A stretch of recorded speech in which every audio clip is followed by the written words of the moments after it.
Welcome to the Your Courageous Life podcast, where we discuss psychology and tools to help you create better habits, cultivate discipline, and live with courage, aka grit and emotional resilience. I'm your host, Kate Swoboda. Learn more about my books and get additional resources at yourcourageouslife.com. And now, here's today's episode. All right, hey everybody. Let's dive into it with this delicious thought. Imagine if you had an additional 14 hours of time every week to do whatever you wanted to do. Kind of fun to think about. 14 hours. 14 hours where no one's bugging you, no one's pinging you. The kids are not going, "Hey, mom." Like, you get this 14 hours of your life to do whatever you wanted. You could read books, you could draw or paint. Maybe you would start a business or write the book you've always wanted to write. Maybe you'd start meditating. Maybe you'd start doing the stretching routine that you know would make your low back feel better. 14 hours. That is nothing to sneeze at. And maybe you wouldn't want to use those 14 hours for anything in particular, not even something goal-driven. Maybe you just have been craving more space in your life. All right, so you probably guessed where I'm going to go with this just from today's episode title. In today's podcast, I'm going to share how after years, and I do mean years, of struggling to create a morning routine, I finally got it done. And how my morning routine creates 14 additional hours of time in my life that I get to use for anything I want. Anything I want. 14 hours of time in my week. That is a glorious feeling. I'm here for it. Sign me up. Let's do this. So, to get into how to create your ideal morning routine and create this extra time in your life, first I'm going to set the stage and tell you how often I failed. Because I failed a lot. And now that I have successfully created this routine, I have a lot of things I can share that can help you to be successful at it as well. So we're going to dial the clock back to the spring of 2020. I know. Yes, spring of 2020. Everyone's going into quarantine. I'm running my business. My daughter's school is canceled, so now my kindergartner is home with my husband and I all day. My husband also worked remotely, and pre-quarantine, he would work every day from a co-working space, which I always liked because it gave me lots of alone time in the house. I'm a true introvert. I really enjoy connecting with people, but I love alone time. And in quarantine, everyone was home. So in that moment, spring of 2020, imagine it, I'm dealing with, you don't have to imagine it. You probably lived it too. I'm dealing with the stress of quarantine, plus the fact that at the time we were preparing to move to an entirely different state. Plus, as a reaction to COVID, my husband's job was reduced to part-time. Plus, I'm stressed. I'm like, I've never run a business in a pandemic before. How does this go? How do I keep this afloat? Plus, we're both trying to figure out how to manage childcare and meet a 5-year-old only child's needs for social interaction in a world where playdates are suddenly not an option. Now, pre-pandemic, I typically got up in the morning around, I think 7 or 7:30, got my daughter up for school around 8, got her to school, came back home. The house was quiet. My husband was at the co-working space. I was alone.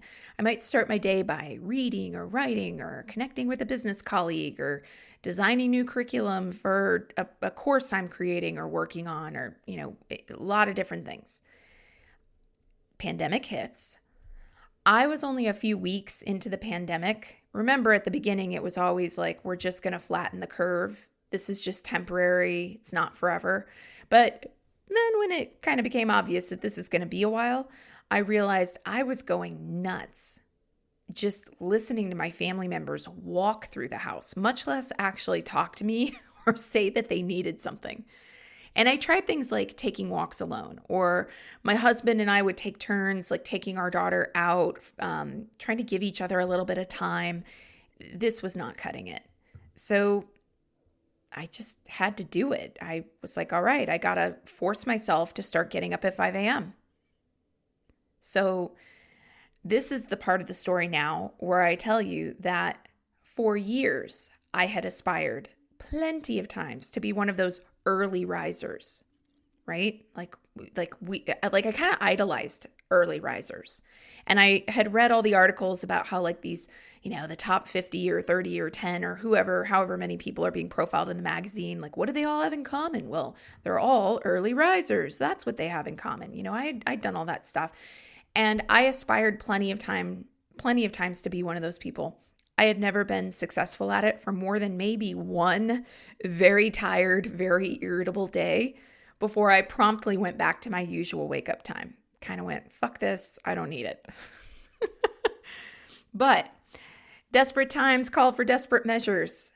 And I was feeling pretty desperate. Mama needs her coffee before everybody starts talking. I figured that out pretty quick.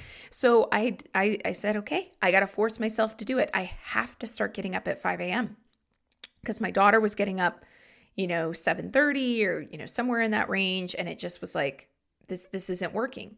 I can't go from sleep to immediately being quote unquote on for, being a partner, being a parent, all of that.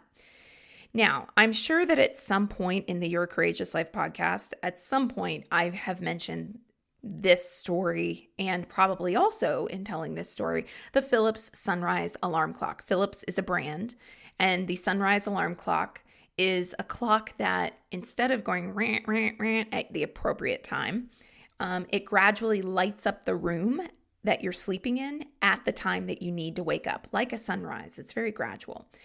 It's ridiculously expensive as far as alarm clocks go, but it is very effective at waking you up. Now, here's what I didn't know at that time. Your circadian rhythm is actually set by how you get light first thing in the morning. Since I started getting up early, I've actually learned the research behind this from the Huberman Lab podcast, which I highly recommend. But the big takeaway here for you, if you have ever been like, I hear you, Kate, I have tried to get up early, it does not work. Here's the takeaway. Getting light first thing in the morning is the most effective thing you can do to both make it easier for you to wake up and to actually set your circadian rhythm for the entire day, which is going to affect how tired you are when it's time to go to sleep. And what I understand now is that the reason I had trouble getting up early in my pre-pandemic life was because A, I didn't have enough commitment and willingness to do it. I hadn't yet found my why. I'm going to go ahead and call myself out on that. I didn't want it badly enough. When you want something badly enough, you tend to find a way to get it. And B, because I wasn't getting enough light in the morning. I was just trying to wake up and raw dog my way to the coffee pot in the dim lights of morning. And that just left me feeling more tired. And then C, another thing was I often was not feeling tired enough to go to sleep at an appropriate bedtime to give myself enough sleep for getting up early. And when I didn't feel tired enough, I'd stay up late. Then it was harder to get up in the morning if I tried to get up early. And I will just throw this in as well. The other thing I would do is try to go back to my regular sleep cycle on weekends. And you really can't. You cannot sleep in on weekends because then you disrupt the whole circadian rhythm and you have to reset it. So this is a 7 days a week thing. And I promise I would never, ever, ever, because I know how hard it is to get this. I know how hard it is to get this going. And because I know how hard it is to get this going, I would never, dear listener, inflict upon you that kind of torture if I could not also promise you it gets better, you get used to it, and then it's like nothing. I swear to God. So getting up at 5 a.m., having a morning routine, and I'm going to talk to you about how you can create your morning routine here in a second. Getting up at 5 a.m., I created the time from 5 a.m. to 7 a.m.-ish wholly for myself. Totally for myself. I fed my own cup first thing in the morning before anyone could ask anything of me. And those 2 hours multiplied by 7 days a week add up to 14 hours of time that I now have in my life just for me every single week. And 14 hours a week, that's basically a part-time job. I have a part-time job of having alone time for myself. 14 hours totally and completely just for me. Now, I can anticipate the question, but what do you do about being tired all the time? I don't want to get up earlier, and then be tired all the time. So I want to address that. My answer is that I truly swear, I promise, because I adjusted to it. And at first it is torturous, but then you will adjust to it and it takes less time than you think. My answer is that I don't feel tired all the time. And I think that's for a few reasons. In part, a life where I'm doing more of the things that fill my cup gives me energy. And also in part because I go to bed earlier than I did pre-pandemic, pre-Kate at 5 a.m. And that's fine with me, actually, that I'm going to bed earlier because honestly, pre-pandemic, when I went to bed at like 10 or 10:30, it's not like I was doing anything after 9 p.m. other than watching television with my husband. All that's changed now is I get up earlier. I go to bed earlier, so I watch less television. I've swapped staying up later to watch junk TV with getting up earlier and doing things that I enjoy doing. And I consider that to be a win. And hey, like, no shame on junk TV. I too have been sucked into the vortex that is Love is Blind. All right. Like sometimes we need a little junk TV. All right. But when I cut some of that out, I'm cutting out something that really doesn't fill my cup on a regular basis, and I'm swapping in something that does. Also consider too, if you're worried about being tired, maybe you don't need 14 hours. Maybe if you were just like, man, if I had 7 hours a week of alone time, like maybe that enough would be really motivating for you. I personally get up at 5 a.m. to have those hours between 5 a.m. to 7 a.m. for myself. Maybe you only need 1 hour in the morning. Maybe that's it. Maybe you only need a half hour. I don't know. Sounds good. You'll make it work for yourself. I also do want to add real quick that sleep is absolutely vital. So if you have, for instance, an extenuating circumstance like a newborn baby, wait until the baby's sleep patterns even out a bit before you attempt this, because sleep really is critical. Also, if I'm sick, like if I have the flu, I don't get up at 5 a.m. I absolutely sleep in during those times. I'm one of those people where if I have the flu or I've had COVID twice, it's just like, no, I'm taking all the Benadryl, I'm taking all the melatonin. I'm like, do not wake me up. The alarm is turned off. I prioritize sleep when my body requires it. I don't try to run on fumes. But all things considered, I'm here to tell you, and I was absolutely a skeptic before I did this myself, that there would ever be a day where I would ever get up early and not be tired. I swear, you can get an extra 14 hours of time to do whatever you want by getting up earlier. And getting up earlier is 100% something you can train your body to adapt to. And now it is no big deal to me at all whatsoever.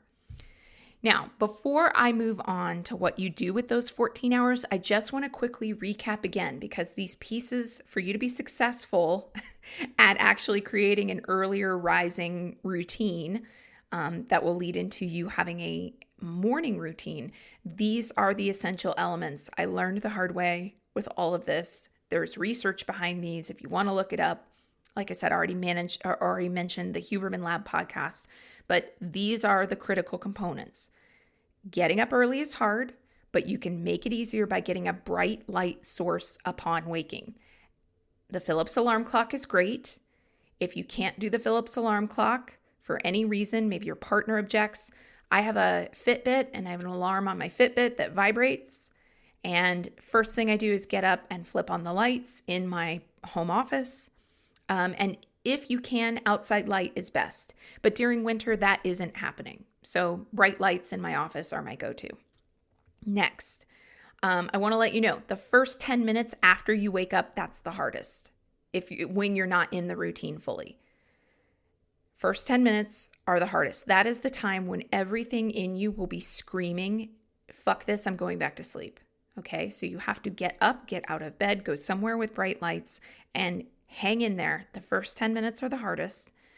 Then Keep things consistent. You got to go to bed and wake up at set times that don't shift around on the weekends, because sleeping in on the weekends will put you back to ground zero with feeling exhausted when you try to get up early on Monday. And then it's like you're trying to adjust Monday, Tuesday. You'll finally get back into a rhythm Wednesday, Thursday, Friday. Then you'll be sleeping in Saturday, Sunday. And you're back at ground zero on Monday. It's just, that's torturous. That's pretty bad. And of course, you can't go to bed late plus wake up early for very long before you'll compromise your health and well-being. Waking earlier only works if you have set yourself up for success by going to bed at a time where you're getting enough sleep. So for me, that really is like 8:39, makes me kind of lame when we're talking about late night socializing, but I don't know. I tend to think that my kind of people are also people who are like, let's have dinner at 5:30 so we could all go to bed at a reasonable hour. Those are my kind of people. And if you are hearing me say this and you're like, oh my God, Kate, I'm that way too. Other people who are that way exist. I'm here to tell you, other people who are that way exist. Not everybody wants to be partying until God knows how long. I can't even. So those are the essential elements. Now let's talk about, you want to create your ideal morning routine. Let's talk about, what are you doing with the time? That becomes the next question. And it's a really interesting thing to notice that while a lot of people think that if only they'd have more time, they'd do all of these amazing things. And then given the opportunity, they don't always know quite what to do. And trust me on this when I say that at first, when you think, what am I going to do with my time in the morning? You're going to be like, I want to go back to sleep. That's what I want to do with my time. And you, yes, have to resist that urge. Bright lights, get plenty of sleep, don't flip your circadian rhythm around. The first 10 minutes are the worst. Trust me on this. I promise. I have a few questions I'll ask you that you can consider for how you'll create your ideal morning routine. And the first one is, what's most important to you? What's most important to you? Maybe for you, it's exercise or prayer, or maybe what's most important to you is, like me, you need some alone time. I mean, if you haven't picked up on this already, my alone time is very important to me. Maybe you love painting and you have like acrylic paints and some canvases, and you've told yourself, you know what, after work, I'm going to paint. That's what I'm going to do in the evenings. And you think you're going to do it. Your kids are on, a device watching a show. You're like, great, I have like a half hour, an hour, whatever. But then they're like, hey, Mom, I forgot the password. How do I log into Disney Plus? Or whatever it's going to be. The moms out there, you know what I'm talking about. You think that they're fine and they're occupied, and then mom.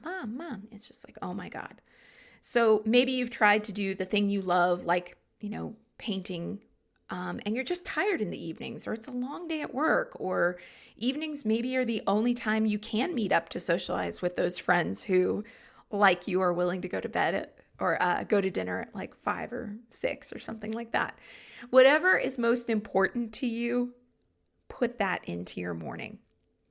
And I really see it as a badge of honor that you can take with you, that you are willing to prioritize the things that are deeply important to you first thing in the morning.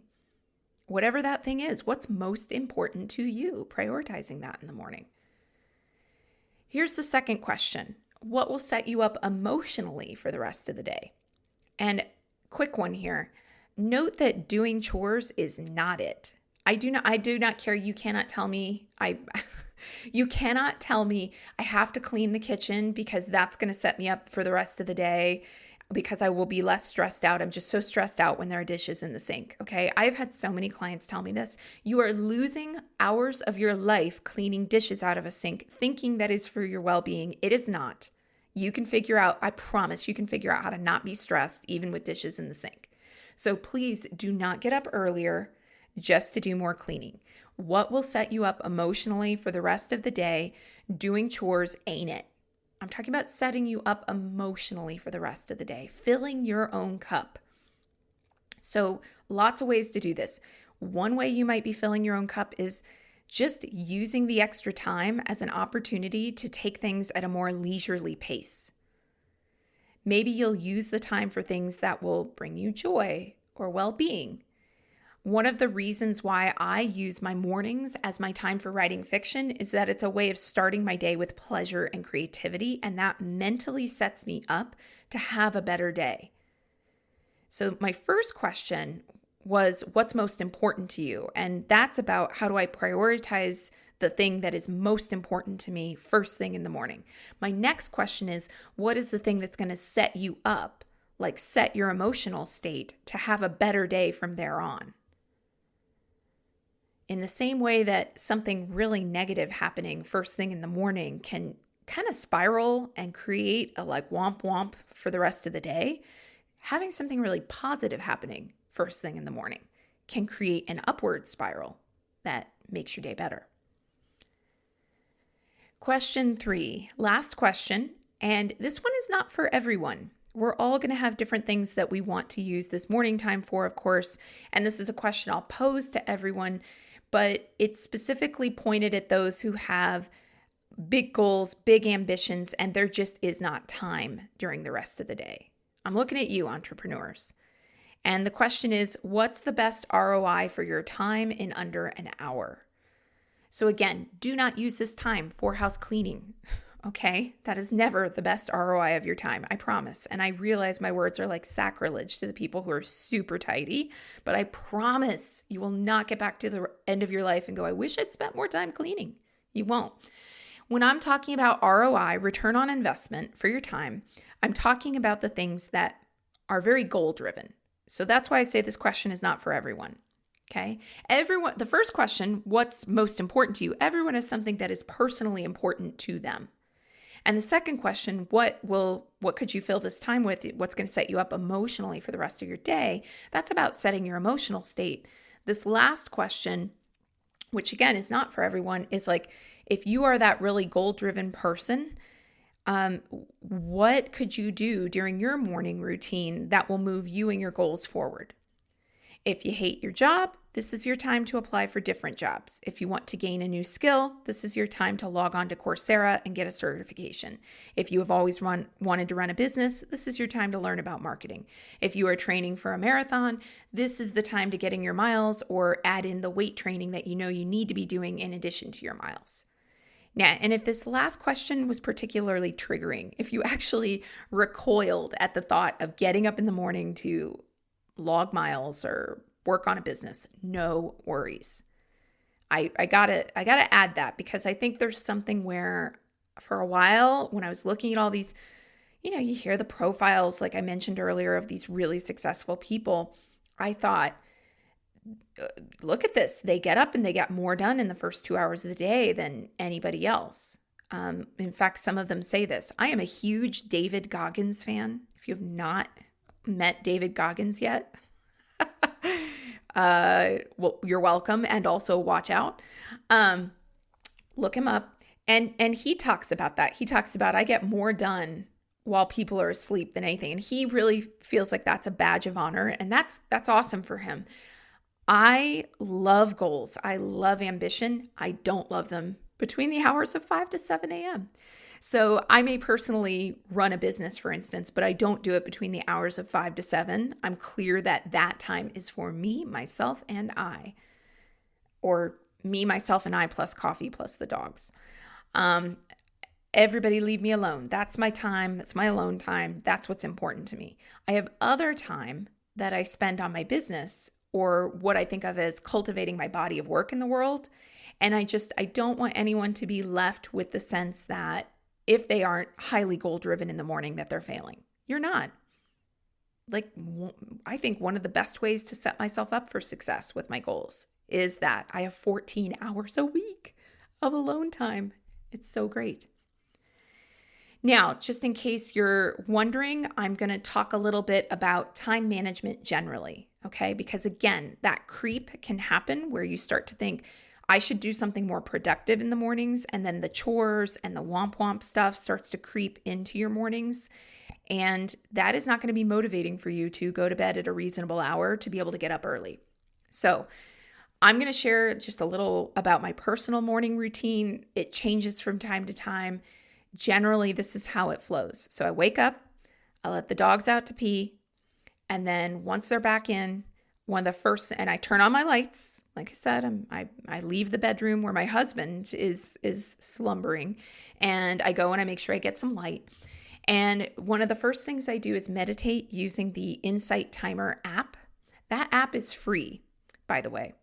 I am also a teacher for Insight Timer. So if you are new to meditation and you want some meditations to start with, download the Insight Timer app and look me up. I would love to share a morning together. After meditating, I pray. Then I do a brief visualization practice. And then I do something that I always feel a little silly admitting to, which is I dance alone in my office to one song that is happy. And this is another way to set my emotional state. Then I grab my first cup of coffee and I come back to my office where I very intentionally light a candle, turn on my headphones, and play one specific playlist that I made on Spotify that I use as my writing music and listen to every single morning. And I very intentionally do the routine of coffee, candle, same playlist, music every day to create brain-based cues that tell my brain, hey, we're going into creative mode. And that helps me settle myself and drop into writing fiction faster. I sit down, I start writing my fiction. I write it longhand in a spiral-bound college-ruled notebook. I just have always had more success with writing first drafts that way than I do with typing. Most days I'll work on something related to the chapter I worked on the previous day. If it isn't flowing, I'll complete a random writing prompt just so I'm doing something to get that fiction gear turning. And I'll do this until it's time for me to get my kiddo up for school. And then once that process is started, I start my official full-time job workday. And then if you're wondering, isn't she super into CrossFit and all that other stuff? Because I know I've talked about CrossFit, running, weightlifting at some point in the Your Courageous Life podcast. That is always in the afternoon. So I'm not a morning exerciser. Some people love it. I've actually tried to do that and forced myself to do it, and I just don't like it. I like the alone time in the morning. So workouts, CrossFit, running, or weightlifting, that is all in the afternoon. I pick up my daughter from school and exercise then. And then to get the big stuff done, I tend to batch process my tasks. So Sundays are my reset days. I get my laundry done, pay my bills, do grocery shopping, things like that. And I try to get other things in at various times, like just while I'm doing certain tasks. Like I'll usually use anytime commuting as my time to listen to podcasts. Or I study Italian using language learning apps, but that's pretty briefly, about 15 minutes daily. But that adds up over the course of the week. And in terms of learning, repetition is how we retain information. So 15 minutes daily is good repetition.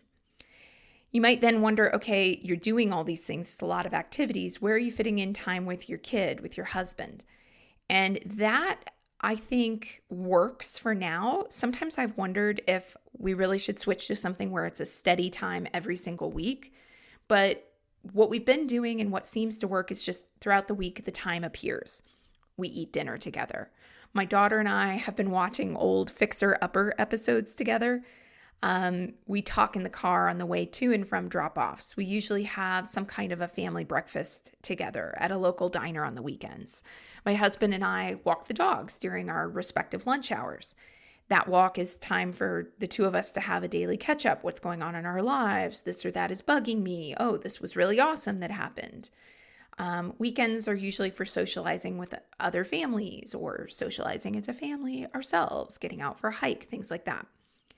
So, and yes, this schedule is modifiable. Do I ever sometimes have extra work that I have to get done in the evenings, or my husband does, or things like that? 100%. But generally speaking, this is kind of how it flows. And I'm sharing all this with you because I just know that there's someone listening to this who has always wanted to get up earlier, but a part of them thinks they'd just be tired all the time. They aren't sure how they'd get the rest of the life stuff done. And they just have this image in their head of, I'm going to get up early. I'm going to be really tired. I'm going to feel this pressure to have to get the other stuff like laundry done, all of that. I promise it's doable. I promise. And you'll find your own way. I really do think that too. All of what I've described here is really busy, yes. But I actually think too that having 14 hours a week of free time just for myself through a morning routine where I can do whatever I want, it offsets the increased stress that I might otherwise feel from having such a full life. I really like having a full life. I love it. I'm not a minimalist. I want to get to the end of my life and really feel like I was used well and I used my life well. So that's all important to me. And the morning routine is, I think, a part that's critical. So hopefully this inspired you to believe that you too can make this happen for yourself. I hope you'll consider setting your own morning routine. Pick a date, make a decision to try it out. Remember to get that light first thing. I did not know it way back when I started, but Huberman Lab podcast, when he started talking about how important it was to get light first thing in the morning, and I had kind of discovered that by accident, just by forcing myself to get up, I was like, wow, the body is an amazing thing. You got to stick to regular wake and sleep hours, keep that sleep-wake cycle the same. Collectively, it does add up to something beneficial, and you deserve to feel what life can feel like lived at a slower pace where you have the time for yourself and the time for the things that you really want to do in life or that are most important to you. So hit me up on Instagram and let me know how it goes. I am excited for you. You will probably hate me the first couple days, but I promise after about a week, it starts to feel like there's just a way forward and you got this. I promise. All